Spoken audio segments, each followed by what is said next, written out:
Hi guys, Mike here. This is a quick video just to show you the full shuffle that you can do using a T-perm, and that's it.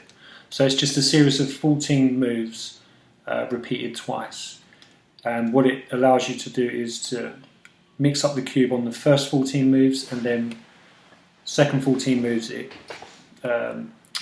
solves again. So I'm going to show you how it's done. I'm going to give you a shoulder view. But I'm not going to use this cube, I'm going to use this one so it's easier to follow. I'm going to use white on the top and orange facing me, and I'll just get out of shot here like this. So it's 14 moves repeated twice. So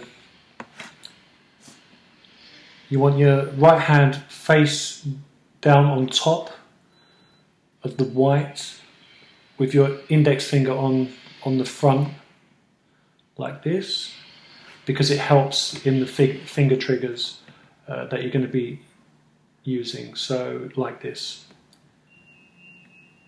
1, 2, 3, 4, regrip, 5, 6, 7, 8, 9, 10, regrip, 11, 12, 13, 14.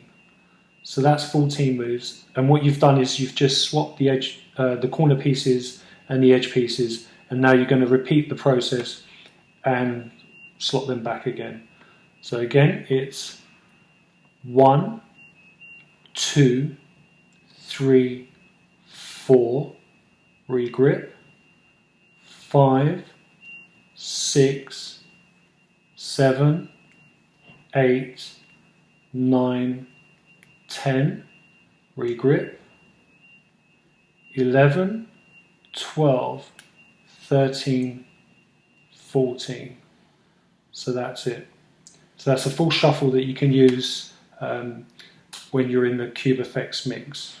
So there you go. Hope that helps. Take care, guys. Bye.